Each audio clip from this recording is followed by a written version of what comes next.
സാറേ കുഴപ്പമില്ല സാറേ. സാറ് പറഞ്ഞ സംഭവം നടക്കൂലോ അല്ലേ? പിന്നെ ഒരു കുഴപ്പമില്ല. നമ്മൾ ഉല്ലാസിന് ഞാൻ എന്ത് പഠിപ്പിച്ചെന്നുണ്ട് എൻ്റെ കയ്യിൽ നിന്ന് എത്ര അടി മേടിച്ചു ആണോ? എന്നാൽ എനിക്ക് അതിനോട് സ്നേഹമുണ്ട്. നമ്മൾ പറഞ്ഞാൽ അനുസരിക്കൂല. പഠിക്കാത്തോണ്ട് അടിച്ചെന്ന് സാറിന് അവർക്ക് മനസ്സിലായ പിന്നെ എന്ത് വിഷയമില്ലല്ലോ സാർ. സാർ ധൈര്യമായിട്ട് പറഞ്ഞു. നമസ്തേ സാർ. ഉല്ലാസ മനസ്സിലായോ തന്നെ നീ? പിന്നെ മനസ്സിലായി. ആ എന്നെ കണക്ക് പഠിപ്പിച്ച പിഷാരടി മാഷാണ്. അയ്യോ, പിഷാരടി നല്ല കളറൊക്കെ ഉള്ള ആളല്ലേ? ഇതാ പിഷാരടി അല്ല, ഇതെന്റെ കണക്ക് മാഷ്. അപ്പൊ കൂടെയുള്ള ആരാ? പിയൂണാ? അയ്യോ, പിയൂണല്ല, ഞാൻ ചരിത്രാധ്യാപകൻ. ചരിത്രം പറഞ്ഞു കഴിഞ്ഞാല് അത് നീ കൂടുതൽ ചരിത്രം വിളമ്പണ്ട, നാറും. ചരിത്രം വിളമ്പാൻ സാറേ, കുടുംബമൊക്കെ എങ്ങനെ പോകുന്നു? കുടുംബമൊക്കെ ഇങ്ങനെ പോകുന്നു ഉല്ലാസേ. പിള്ളേരൊക്കെ സുഖമാണോ?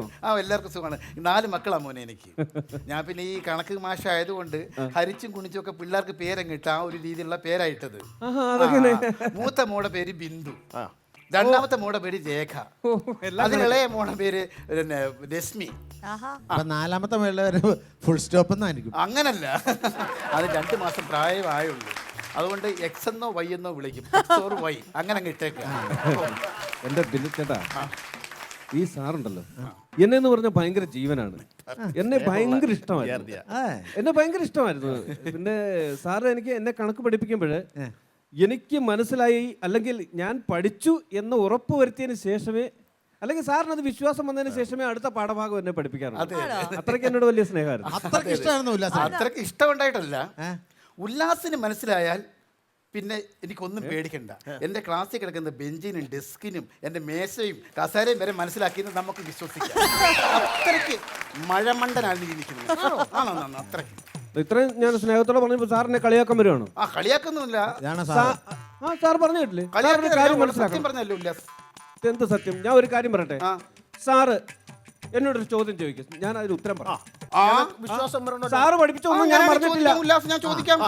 സാറ് പഠിപ്പിച്ചൊന്നും ഞാൻ പറഞ്ഞിട്ടില്ല. കാര്യങ്ങളും പുള്ളി ശ്രദ്ധിക്ക്.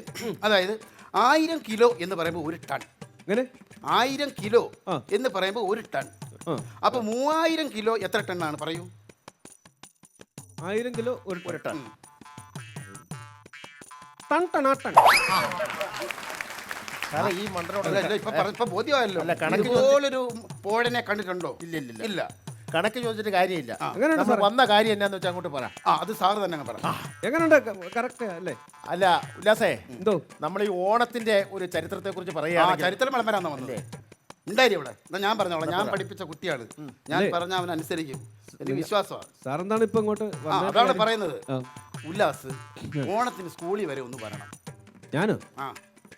ഞാനെത്തിന് ഓണത്തിന് അങ്ങോട്ട് വരുന്നത്? പിള്ളേർക്ക് ഈ കായ ഉണ്ടല്ലോ വറുത്ത് കൊടുക്കാൻ. എന്റെ ഉല്ലാസം ഒരു സെലിബ്രേറ്റ് അല്ലയോ? അതുകൊണ്ടാണ് ഞാൻ ക്ഷണിക്കാനായിട്ട് വന്നതാണ് സ്കൂളിലേക്ക് ഓണത്തിന്. മനസ്സിലായില്ലേ? വരണം. ഞാൻ ഇല്ലാത്ത കാര്യങ്ങളെല്ലാം ആണ് PTA മീറ്റിങ്ങിന് ഞാൻ പറഞ്ഞു വെച്ചേക്കുന്നത്. ഉല്ലാസിന് എന്തെല്ലാം കാര്യങ്ങൾ അടിച്ചു കയറ്റി ഞാൻ പറഞ്ഞു വെച്ചിട്ടുണ്ട്. ഇല്ലാത്ത കാര്യങ്ങൾ ഞാൻ ഇപ്പൊ പറഞ്ഞു അവസാനം ഞാൻ പറഞ്ഞ ഞാൻ സെലിബ്രേറ്റ് ചെയ്യാന്ന് വരെ ഞാൻ പറഞ്ഞു വെച്ചിട്ടുണ്ട്. ഇതാണ് ഇല്ലാത്ത കാര്യം. ഇതുള്ളതല്ലേ? അത് ഇയാൾ മാത്രമേ പറഞ്ഞാൽ മതി. ഞാൻ കൂടെ തോന്നുന്നു അതില്ല പറഞ്ഞാൽ മതി. എന്തായാലും അത് പോട്ടെ, വഴക്കൊന്നും വേണ്ട. ഉല്ലാസ് സ്കൂളിൽ വരെ ഒന്ന് വരണം. സ്കൂളിൽ വന്നിട്ട് ആ പിള്ളേരെ ഒന്ന് സന്തോഷിപ്പിച്ച് ഒരു പാട്ടൊക്കെ പാടി ഒരു മിമിക്രിയൊക്കെ നടത്തി പിള്ളേരെ ഒന്ന് സന്തോഷിപ്പിക്കണം. ഞാൻ ഓണത്തിന് ചെറിയൊരു പ്രശ്നമുണ്ട്. എന്താണ്? ഓണമൊക്കെ അല്ലേ, ഡേറ്റിന്റെ ഒരു ചെറിയ പ്രശ്നമുണ്ട്. ഞാനൊന്ന് നോക്കിട്ട്.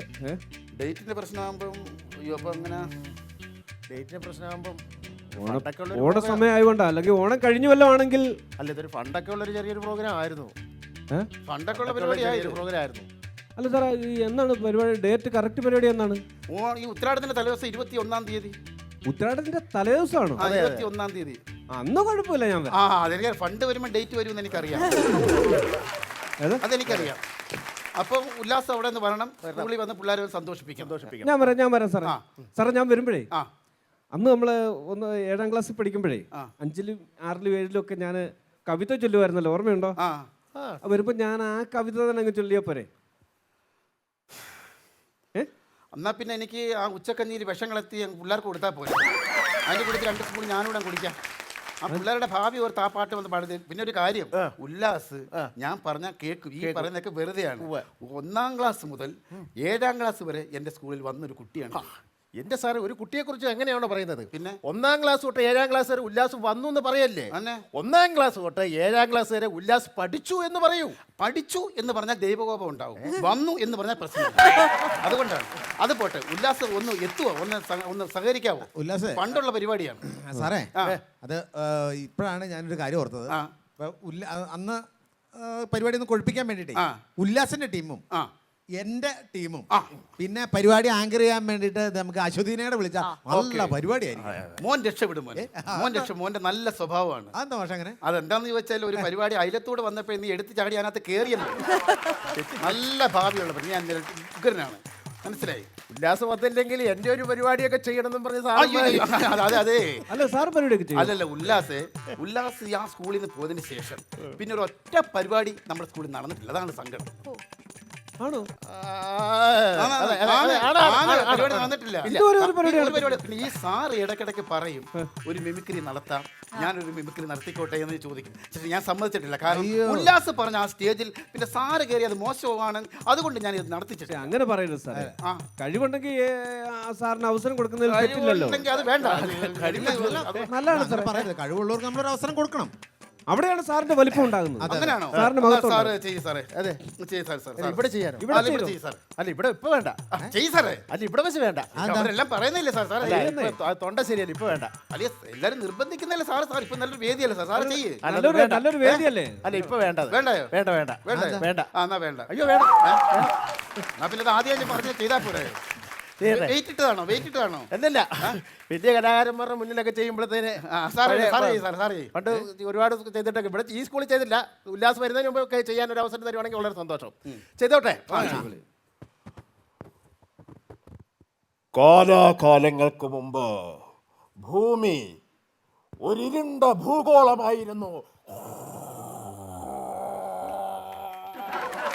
ഒരു കാലത്ത് ആ ഭൂമി പൊട്ടിത്തെറിച്ചു.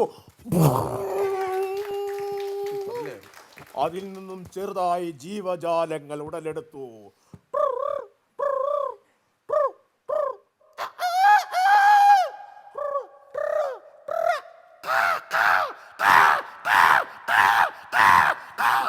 അവസാനം മനുഷ്യൻ ഉടലെടുത്തു.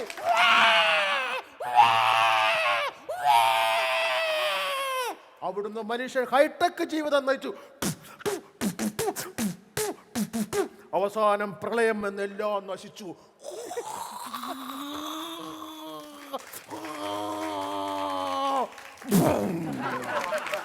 മൈക്ക് സ്റ്റാൻഡിന്റെ ഒരു കുറവുണ്ടായിരുന്നു. ഇത് മൈക്ക് സ്റ്റാൻഡിന്റെ ഒരു കുറവുണ്ടായിരുന്നു. ഉണ്ടായിരുന്നു. ഒരു മൈക്ക് സ്റ്റാൻഡിന്റെ കുറവുണ്ടായിരുന്നു. അതുണ്ടായിരുന്നു. അതെടുത്ത് നിന്റെ തലയ്ക്ക് അവരോട് തന്നാ ഞാൻ. മൈക്ക് സ്റ്റാൻഡ് ഇതാ പറഞ്ഞ ദൈവം എൻ്റെ കൂടെ, എൻ്റെ രക്ഷകർത്താക്കൾ കേൾക്കണം. ഇതാ പറഞ്ഞ ദൈവം എൻ്റെ കൂടെന്ന് എനിക്ക് ഇപ്പോഴാണ് വിശ്വാസമായത്. ഈ മനുഷ്യനെ കൊണ്ട് ഞാൻ ആ സ്കൂളിൽ ഈ പരിപാടി നടത്തിയിരുന്നെങ്കിൽ, ഒരു പാവപ്പെട്ട ഗവൺമെൻറ് സ്കൂളാണ്, 32 കുട്ടികളെ ഉള്ളൂ. ആ കുട്ടികൾ അവരുടെ ഭാവി എന്തായി അവർ ചിഹ്നിച്ച് തറിപ്പോത്തില്ലായിരുന്നു. എൻ്റെ സ്കൂൾ പൂട്ടേണ്ടി വരത്തില്ലായിരുന്നു. അതാ ദൈവം, നീ വലിയവനാണ്. സാർ അധ്യാപകനാണെന്നോ? അധ്യാപകനാണോ? സാർ അധ്യാപകനാണോ? ഇന്ന് ഈ ടീമിനെ കൊണ്ടുപോകണേ, അവിടെ പരിപാടി നടത്താൻ കൊണ്ടുപോകണേ. മാഷേ, ആ, അപ്പൊ ഞങ്ങള് വരാം. നിങ്ങൾ വരുമോ? വരാം. അപ്പൊ നിങ്ങളുടെ പൈസ ഞാൻ ചോദിക്കത്തില്ല. എൻ്റെ ഞാൻ പഠിപ്പിച്ച ചെറുക്കൻ അവൻ ചിലപ്പോൾ മടി കാണിക്കും. ഇല്ലാത്ത അപ്പൊ നമ്മുടെ ആ പ്രോഗ്രാമിന്റെ ഒരു പൈസയുടെ കാര്യം അത് ഞാൻ പറയാലോ. ഇത് 4 രൂപയാവും. 4 രൂപ കുഴപ്പമില്ല, ചെയ്യാം. അഡ്വാൻസ് എന്തെങ്കിലും? അഡ്വാൻസ് 500 രൂപ. പിന്നെ അഡ്വാൻസ് ഒരു 10,000 രൂപ തന്നിട്ട് പോ സാറേ. 10,000? 4,000 രൂപയുടെ പരിപാടിക്ക് 10,000 രൂപ അഡ്വാൻസോ? 4,000 രൂപയ്ക്ക് പിന്നെ തോൽവിയാണോ? 4,000 രൂപയ്ക്ക് ആര് വരാന്ന് പറഞ്ഞു? ഇത് 4,000 മതി എന്ന് പറഞ്ഞു. 4-ന്റെ പലസ്ഥലത്ത് ഒരു പൂജ വിടണം. 40,000 രൂപയാണ് പരിപാടിക്ക്. 40,000 രൂപയുടെ പരിപാടിയോ? അത് ബുദ്ധിമുട്ടാണ് ഉല്ലാസേ. 4,000 രൂപയ്ക്ക് എന്റെ വണ്ടിയുടെ വീൽ അവിടെ വന്നൊന്ന് കറങ്ങിയിട്ട് പോരും. അത് ശരി, അത് ബുദ്ധിമുട്ടാ. പൂർവ്വ വിദ്യാർത്ഥി അത് ഞാനിക്കൊരു അബദ്ധം പറ്റിയ, നന്ദി കാണുമെന്ന് വിചാരിച്ചു. പഠിപ്പിച്ച അധ്യാപകനോടൊക്കെ ഇങ്ങനെ പെരുമാറിയാൽ എന്ത് സെലിബ്രേറ്റ് ചെയ്യാന്ന് പറഞ്ഞ്. എന്റെ സാറേ, സാർ ഈ പൈസ കളയേണ്ട കാര്യമുണ്ടോ? സാറ് പിള്ളേരെ വിളിച്ചോണ്ട് ഇങ്ങോട്ട് വാ. ഞങ്ങൾ വിടും പരിപാടി നടത്തും. സാറിന് ഇവിടെ ഇരുന്ന് പിള്ളേർക്കും സാറിന് ഇവിടുന്ന് പരിപാടി കണ്ടുകൂടെ? ആ അത് ശരിയാണ്. അത് ഐഡിയ, അത് സമ്മതിച്ചു. അപ്പൊ നമുക്ക് അങ്ങനെ ചിന്തിക്കാം. പിന്നെ വെറുതെ അത് നാട്ടുകാർ കാണുകയും ചെയ്യും. അതാ വെറുതെ എനിക്ക് 40,000 ആ ബുദ്ധി പോയില്ലല്ലോ സത്യം. ഞാൻ ഫോണിലൊന്ന് വിളിച്ച് സംസാരിക്കേണ്ടതായിരുന്നു ഇപ്പൊ ഉല്ലാസിനോട്.